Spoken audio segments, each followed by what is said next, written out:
नमस्कार. श्री स्वामी समर्थ सगळ्यांना. मी अंजली कुलकर्णी स्वागत करते तुमचं आपल्या यूट्यूब चॅनलमध्ये, ज्याचं नाव आहे माझी स्वामी सेवा. गुरुपौर्णिमा म्हणजेच आज गुरुपौर्णिमा आहे आणि सर्वप्रथम क्षमस्व की व्हिडिओ वेळेवर आलेला आहे. अगदीच म्हणजे आज गुरुपौर्णिमा आहे तर आजच व्हिडिओ आलेला आहे, पण आज लवकर मी व्हिडिओ टाकलेला आहे जेणेकरून आपल्याला ही सेवा संध्याकाळी करायची आहे. अगदी 5 ते 7 या वेळेत तुम्हाला सेवा करायची आहे, त्याच्यामुळे तुम्ही ही सेवा करू शकता. प्रदोष काळात सेवा करायची आहे तर ती कोणती आहे तर चला बघूया आपण काय सेवा करायची आहे. आपल्याला गुरुमाऊलींचीच म्हणजेच आज गुरुपौर्णिमा आहे आणि गुरूंची जितकी सेवा करता येईल तितकी करायची आहे. प्रत्येकाच्या आयुष्यामध्ये गुरु असतात, कोणाचे दत्त महाराज असतात, कोणाचे स्वामी माऊली असतात, कोणी देवादिदेव महादेवांना सर्वस्व मानतं. त्याच्यामुळे आपल्याला जसे शक्य होईल आपल्याकडून आज तशी सेवा करायची आहे. स्वामी महाराजांची सुद्धा दिवसभर आपल्याला सेवा करायची आहे. तसंच आपण रोजचं महादेवाच्या मंदिरात जातो तर तिथे आपल्याला काय सेवा करायची आहे, तिथे आपण जी नित्यपूजा करतो ती तर आपल्याला करायचीच आहे. म्हणजे आधी स्वच्छतेची किंवा आपल्याला जल अर्पण करायचं, जे पण काही आपल्याला करायचं आहे ते करायचंच आहे. पण 1-2 सेवा ज्या आहेत तर त्या आपल्याला त्या दिवशी ॲड करायच्या आहे. पहिल्यांदा सांगते, ही सेवा आपल्याला संध्याकाळीच म्हणजेच प्रदोष काळात 5 ते 7 या वेळेत करायची आहे. सेवा काय आहे तर आपल्याला त्या दिवशी मंदिरात जायचं आहे आणि आपण गाभाऱ्यातच पूजा करतो. तर मग पूजा करण्याच्या आधी आपल्याला म्हणजेच महादेवाच्या चौकटी शिवलिंग असतं त्याच्या समोरच चौकट असते. म्हणजे आपण गाभाऱ्यात बसतो आणि अगदी इथे शिवलिंग असतं आणि इथे चौकट असते. तर त्या चौकटीवर आपल्याला एक शुद्ध तूप म्हणजे शुद्ध गाईच्या तुपाचा दिवा लावायचा आहे. तर तो कसा लावायचा आहे, 2 दिवे घेऊन जायचे तुम्हाला घरी. एक तुम्हाला गोल फुलवातीचा दिवा लावायचा आहे आणि एक लांब वातीचा दिवा लावायचा आहे.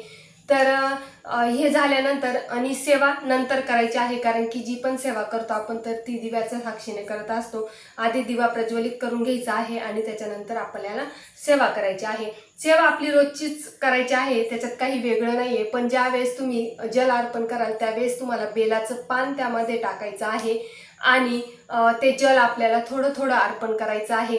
जर तुमच्याकडे कमळगट्ट्याचा मणी असेल तर तो त्याच्यामध्ये टाकायचा आहे आणि ते जल सुद्धा तुम्ही अर्पण करायचं आहे. जर आपल्याकडे कमळगट्ट्याचं मणी असेल तर, नसेल तर बेलपत्र टाकायचं, म्हणजेच बेलाचं पान त्या पाण्यामध्ये टाकायचं आहे आणि ते जल आपल्याला देवादिदेव महादेवांना अर्पण करायचं आहे.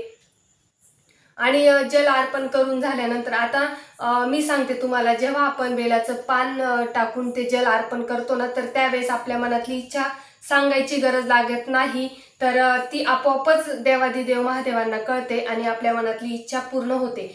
आणि माझं तर एकंदरीत मत असं आहे की ज्या दिवशी आपण म्हणजेच गुरुपौर्णिमेच्या दिवशी ही सेवा आपण जर करतोय ना, तर गुरूंना अर्पण करा तो दिवस आणि त्या दिवशी तरी ॲटलिस्ट निस्वार्थपणे सेवा करा. कारण की निस्वार्थपणे सेवा आपण कधीच करत नाही. वर्षभर आपण काही ना काही मागत असतो, वर्षभर त्यांच्याकडे काही ना काही आपल्या तक्रारी असतात. आपल्या आयुष्यामध्ये ज्या पण काही समस्या आहे, ज्या पण काही प्रॉब्लेम आहे, तर ते वर्षभर त्यांच्या मागे लागतच असतो आपण.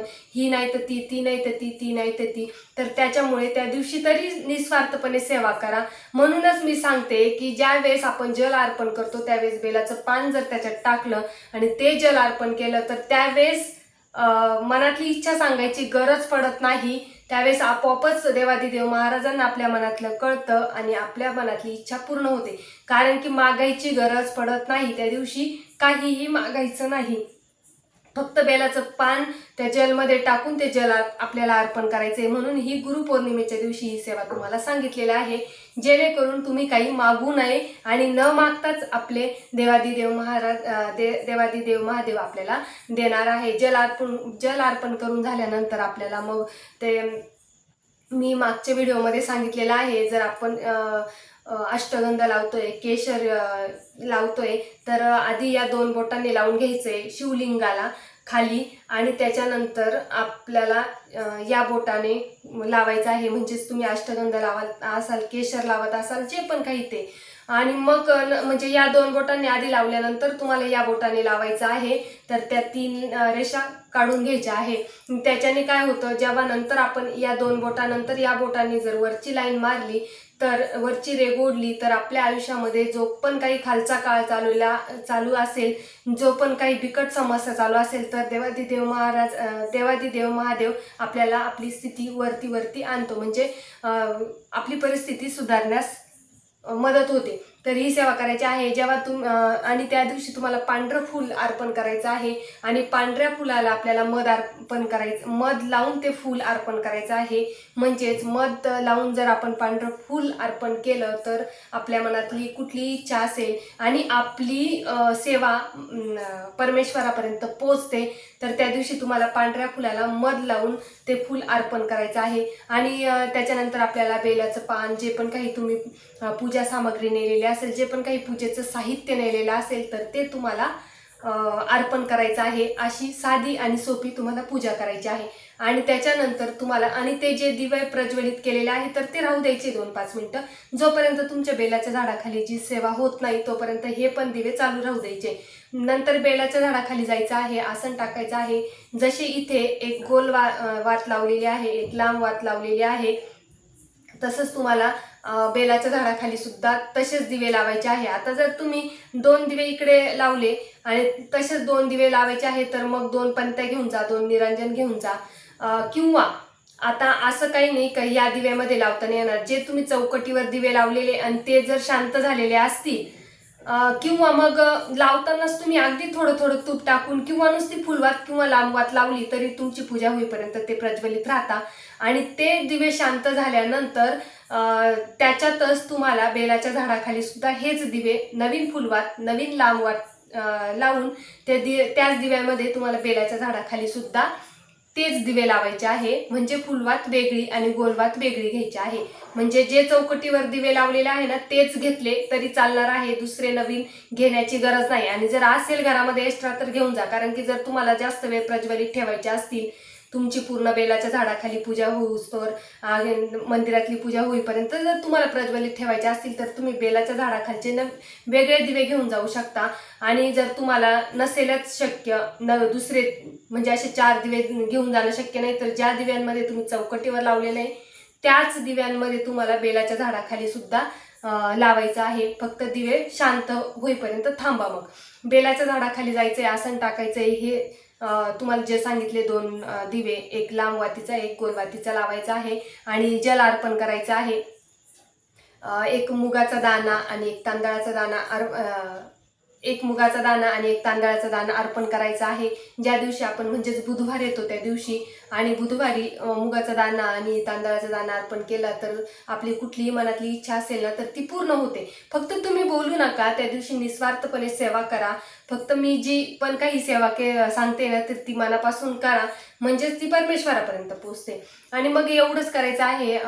दिवा तर प्रज्वलित झालेलाच असेल आणि मग जल अर्पण करून मुगाचा दाणा, तांदळाचा दाणा अर्पण करून तुम्हाला प्रार्थना करायची आहे की जसं तुम्ही वर्षभर मला सांभाळून आणलेलं आहे, जसं माझं तुम्ही उदरनिर्वाह चालवताय, माझा सांभाळ करताय, मला समजून घेताय, माझ्या चुका पदरात घेताय, तर असंच मला साथ द्या, अशी सेवा माझ्याकडून घडू द्या, हीच मी तुमच्या चरणी प्रार्थना करते.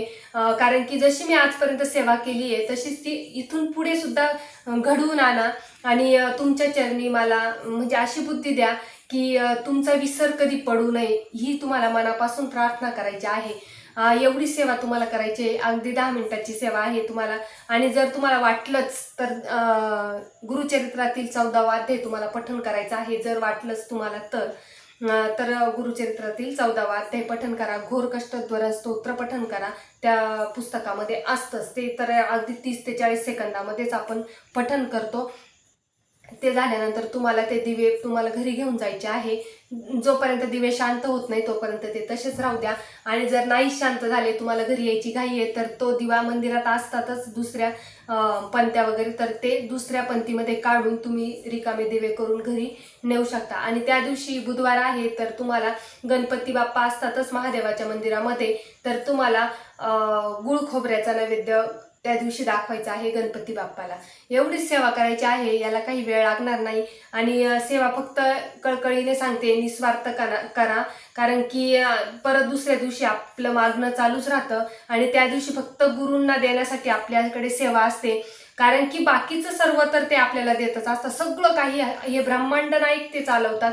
त्याच्यामुळे त्यांच्याकडून काही मागू नका प्लीज. त्या दिवशी आपल्याला देण्यासारखं तेच आपल्याला देत असतात आणि आपल्याकडून काय असतं द्यायला, फक्त आणि फक्त सेवा असते. आपण काही देणार आहे का? आता नैवेद्य जरी आपण अर्पण करतो तर तो त्यांनीच दिलेला आहे, त्यांच्याच कृपा आशीर्वादाने आपल्याला सगळं काही मिळतं. आणि मग आपण काय देणार हो? आपण त्यांच्यासाठी फक्त वेळ आणि सेवा देऊ शकतो आणि हीच सेवा आपल्याला त्या दिवशी द्यायची आहे. बऱ्याच ताई म्हणतात की आमची सेवा आवडली नसेल, हे नसेल ते नसेल, पण ताई समजून घ्या, एखाद्या वेळेस एखादी इच्छा आपण मागतो तर ती कदाचित आपल्यासाठी योग्य नसते. त्याच्यामुळे ती इच्छा आपली कधी कधी पूर्ण होत नाही. असं माझ्या वेळेस सुद्धा बऱ्याच वेळेस झालेलं आहे. आता तुम्ही म्हणता का माझी सेवा बहुतेक आवडली नसेल. खरंच ताईंची एक कमेंट आली, मला खरंच वाईट वाटलं, खूप असे डोळे भरून आले. त्यांनी खूप मनापासून सेवा केलेली असेल, पण मला उत्तर देणं पण गरजेचंच वाटतं. व्हिडिओ मोठा झाला तरी चालेल, पण तुमच्या मनातल्या शंका मला काढणं गरजेचं असतं. कारण की परमेश्वरावरचा विश्वास डगमगू देऊ नका.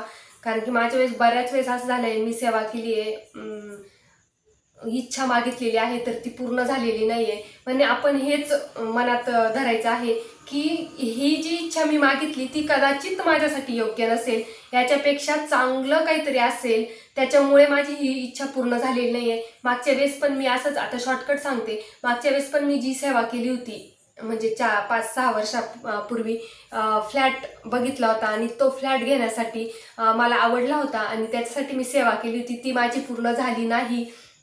मी अगदी मनापासून केली होती, खूप मनापासून केली होती की मला हे होऊ द्या, माझं घर, आता माझं स्वतःचं घर पाहिजे, पण नाही झाली. त्यावेळेस मी खरंच अशीच त्या ताईंसारखी नाराज झाली का यदा कदाचित माझी सेवा आवडली नसेल किंवा मी कुठेतरी कमी पडले असेल. पण लगेच 1 ते 1.5 वर्षामध्ये माझं रो हाऊस झालेलं आहे. म्हणजेच आपल्याला ते देणं योग्य नसेल, त्याच्यापेक्षा काहीतरी चांगलं आपल्या आयुष्यात येणार असेल, म्हणून स्वामी महाराज किंवा देवादिदेव महादेव हे आपल्याला ते मिळत नसेल, तेव्हा इच्छा आपली पूर्ण होत नसेल. पण ताई तुम्हाला एकच सांगते की त्याच्यापेक्षा छान मिळणार असेल ही मला तरी असं खात्री वाटते. तर तुम्ही नाराज होऊ नका. आणि कदाचित स्वामी महाराज तुमची परीक्षा सुद्धा बघत असतील, देवादिदेव महादेव सुद्धा तुमची परीक्षा बघत असतील. तर त्या परीक्षेला तुम्हाला पास व्हायचं आहे, तुम्हाला संयम ठेवायचा आहे आणि तुमची सेवा, तुमचा विश्वास तसाच ठेवायचा आहे. हे मी तुम्हाला माझ्याकडून सांगते. नक्कीच तुमची एक ना एक दिवस इच्छा पूर्ण होईल. तर ही सेवा आपल्याला गुरुपौर्णिमेच्या दिवशी करायची आहे, सर्वांनी करायची आहे, कमी वेळाची आहे, कमी खर्चाची आहे. तर चला, झालेली सेवा स्वामी चरणी अर्पण करते. श्री स्वामी समर्थ.